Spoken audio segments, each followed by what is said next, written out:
What's going on, everybody? Welcome into a fresh hour of CBS Sports HQ. I'm Jacqueline D'Agostino. I'll be with you for the next hour or so.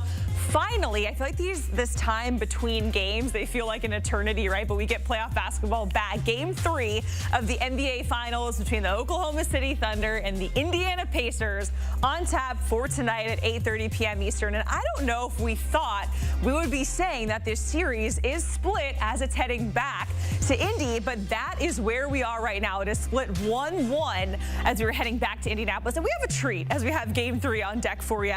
Avery Johnson and Nicole Moss just Avery Johnson in studio. Coach, always great to see you. How you feeling being here? I'm feeling good. I'm sitting in between two superstars. Oh, wow. I don't know about that. I just want to make sure I hold up my end of the court. I mean, you always do, Coach. We got to up our game when you're here. I got to up my game. Like, look at the presence that I'm in. Okay, we're going to talk about Game 3, guys. OKC, they are hitting the road. They are 4-3 in the playoffs on the road here versus 9-2 at home.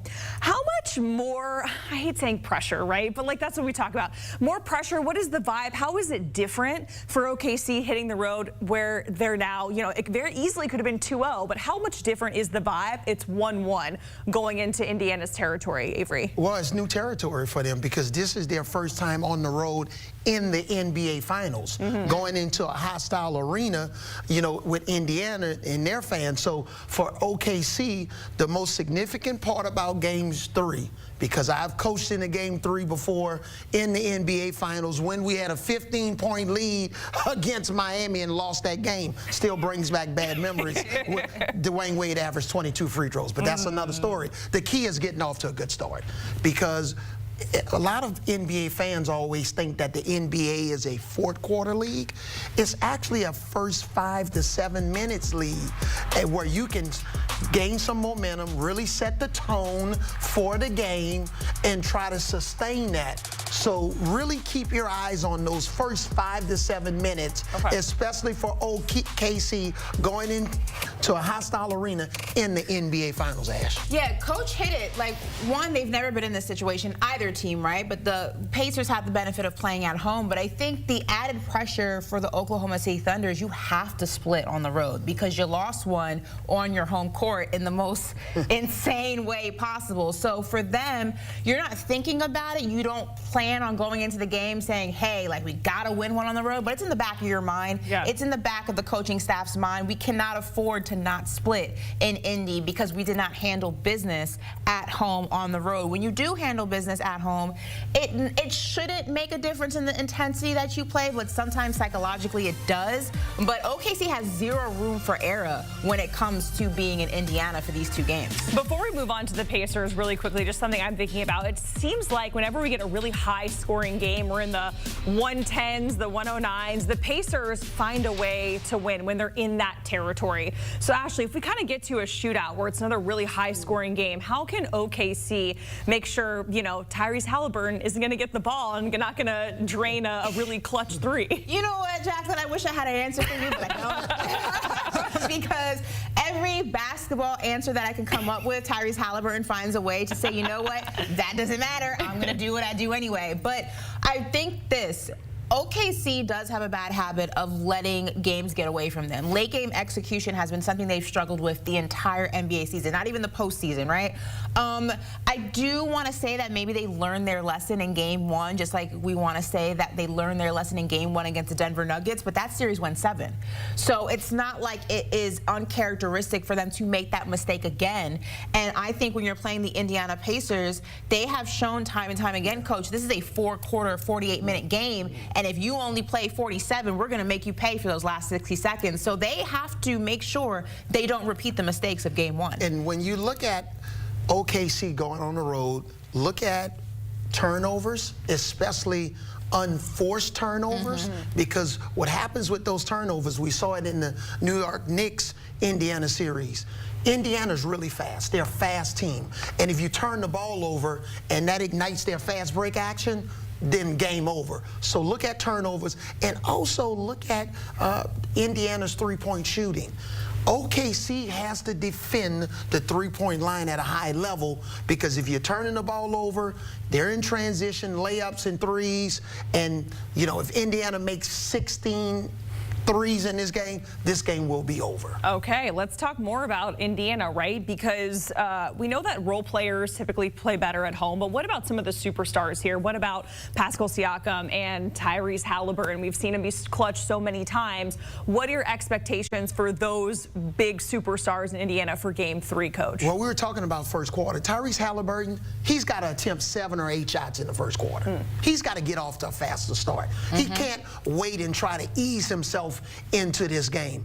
And then also with Pascal Siakam, he hasn't had much success when Alex Caruso's guarding him. Try to force, the best thing you can do against a guy like Shai Gilgeous-Alexander, force him to play defense at a higher level on more possessions. Do not allow him to hide on defense. So force Shai Gilgeous-Alexander to switch. Try to wear him down, because the way you try to wear him down is not just trapping him when he's got the ball, but forcing him to stay engaged on the defensive end. So Halliburton and Pascal Siakam, they have to be in attack mode early in this game and stay on course throughout the game. Yeah, Coach hit it specifically with Tyrese Halliburton. I think one of the benefits of Halliburton, he's a great facilitator. And we've had this conversation about Jimmy Butler, right? Because Jimmy is kind of in that same boat. Jimmy's a great teammate, a great facilitator. It's what makes him the guy you want on your team. But sometimes you lean too heavily into that. And I think Tyrese Halliburton, specifically in Game 2, was way too passive. He was way too interested in being a floor general and not being the guy. You need to be the guy. He had 18 points on 13 shots, which is efficient, but you don't need efficiency in the NBA Finals. You need aggressiveness, and he wasn't that. Also, he had 5 turnovers in that game. You have to hold on to the ball. You have to value ball security. And I think that Indiana needs to do a better job at exploiting the mismatch. OKC switches a lot, and you have to be able to exploit the mismatch whenever it's at your disposal. And I think that's something that both Siakam and Tyrese Halliburton need to do a better job at. And I think with Pascal Siakam, he needs to be a little bit quicker with his decision making. He has a habit of holding on to the basketball too long. We call that 0.5. You got 0.5 seconds to pass, dribble, or shoot, but don't hold it. Okay. So you're make absolutely a decision right. and make it fast. 100% correct. Yeah, very, very slim margin for error. 0.5 seconds is all it takes. So we can see, you know, this game turn one way or the other. Now let's talk about OKC and their superstar in SGA, right? He is the NBA MVP for a reason, having an out-of-this-world season. 72 points in this series alone. He is absolutely phenomenal. Ash, how do you contextualize and put into words what we're seeing from Shai Gilgeous-Alexander right now? You're seeing the league MVP. I mean, it's really that simple. You don't win MVP by accident. You win MVP because you're the best in the league. And to say you're the best in the NBA is no small feat. There's a lot of talent in this league. There's a lot of exceptional athleticism in this league. And when you come out on top, there is a reason for that. And the Thunder are not in this position if OKC hasn't, or if SGA hasn't done what he has done this entire season and postseason. So what you're seeing is not really a surprise. I think the biggest thing that's probably surprising is that sometimes when you have that explosive regular season, especially a player of SGA's caliber who hasn't been in this position, you sometimes expect the bright lights to maybe affect their game a little bit, and it's natural, right? This is a young team. They've never been in this position. SGA himself has never been in this position. Sometimes you can get a little bit, you can regress a little bit in your style of play just because of the nerves. But he's been stepping up to the moment. This team has stepped up to the moment, which again just speaks to the testament of how good he is, how good he makes everyone else around him, and just how talented this OKC team is. Ashley, Jacqueline, what you guys are talking about is absolutely facts. And the way this young man can score the basketball, facilitate the game. But I'm also interested in things that take no talent, like leadership. And this guy, his body language, especially during adversity, the way he communicates with his teammates, the way he allows his coaching staff to coach him, he's very coachable. He dives for loose balls. He'll sacrifice his body on the defensive end by trying to take a charge. So while everybody's looking at his exploits on the offensive end, I'm looking at a lot of the things that really just don't take talent, but it shows his character, his his integrity, and he's a terrific leader. From a coaching standpoint, how many guys have you seen that young that play like a vet? Because to your point, the stuff that you can't teach comes with experience, right? It comes with being in these positions. It comes from being in locker rooms with the same team or different teams and just facing adversity. To be able to do that at his age with such a small sample sale of what he can be is really crazy. As a coach, that must be like a godsend to get a player like that. It really is. And even though it's different positions, it's different eras, but this guy is as close in terms of his temperament as I've seen to Tim Duncan. Ooh, wow. Really is, because Tim wasn't a big boisterous guy, but when he spoke, the team listened, and we followed him, even though I was kind of the voice of the team because my talent wasn't his talent. But SGA is as close in a small market with Tim Duncan in terms of his leadership ability, and obviously MVP, his talent.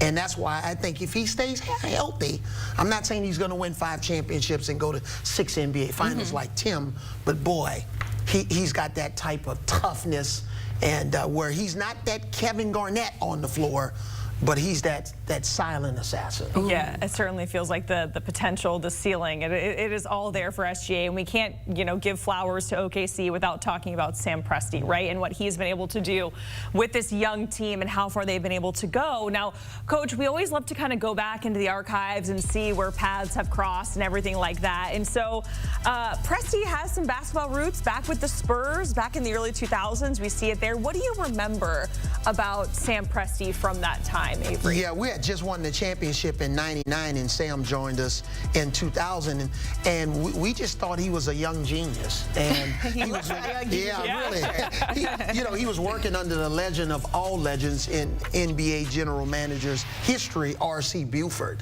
And Sam was just a young guy that R.C. had a tremendous amount of respect for, felt that he was going to have a very high ceiling. There were a lot of decisions made early in his tenure where he was a part of, guys like Manu Ginobili and the scouting on Tony Parker, which were steals in the NBA drafts. And then you had other players like, Robert Horry joining the team at certain times as a free agent.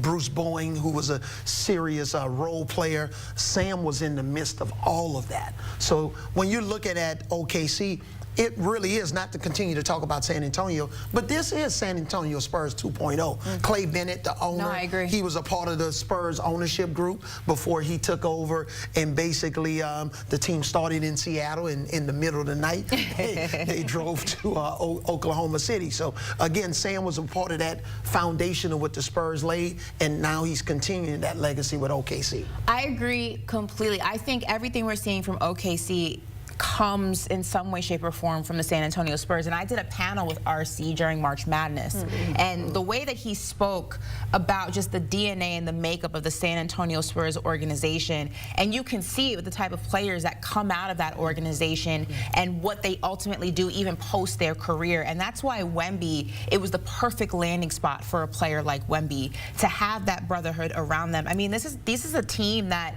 when Popovich dealt with his health issue, they all came back to San Antonio to make sure that their coach was okay. And when you see what Presti has kind of taken from that organization, you can see that applied to Oklahoma City, the brotherhood, the way of keeping, the basketball in and outs of that organization in-house, and not letting things get too big, not letting things get bigger than the brand, not letting the players get bigger than the brand, but also uplifting the player. There's just so many things, small things, that you can trace back to the San Antonio Spurs, and you have to just give credit to that organization, because it is probably, in my opinion, the best organization in the NBA, and you can see that through so many different eras. Yeah, success, it all starts at the top, and Sam Presti has done a phenomenal job, and always ties back to San Antonio, right?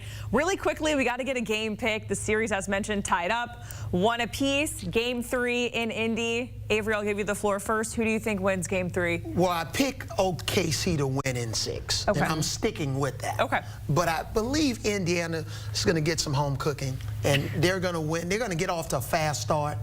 We talked about Tyrese Halliburton. I think he's going to have 12 points in the first quarter, and he's going to really ignite their team. I don't think they're going to ever be in a position after the first quarter where they're going to be behind in this game. I think they're going to win. They're going to win this game by 5 or more points. Okay. Indiana at home. I think Indiana wins another game in this series, but I think that's coming game 4. Okay. I can't see OKC losing another game. I can't see OKC not winning back-to-back after fixing their issues in game 2. I think they're going to continue that trajectory, but Indiana's not done yet. I have OKC in 6 as well, though. Here's what I'll say. Okay. I don't see Caruso and Wiggins combining to make 9 threes on the road. That's a good point. So I think Indiana's going to do a much better job on those guys coming off the bench. All right, so Ash, Avery, you're split on game 3. We'll have to see what happens. Is it OKC? Is it Indiana? Game 3 tonight at 8:30 p.m. Eastern. And Ashley, what can we look forward to on Triple Threat coming up your show? Again, everyone's hating on Jason Tatum. Apparently, he doesn't have a Hall of Fame resume, and I don't understand how not. All right, you can watch full episodes right now by scanning that QR code that was on your screen. All right, also here, getting a look at the NBA Finals 2025, Game 3, ABC tonight, 8:30 Eastern Time. In Indiana, Game 4, same situation, and we know this thing is going to go to 5 because it is tied at 1 apiece right now. That is June 16th, 8:30, and then it goes back to OKC.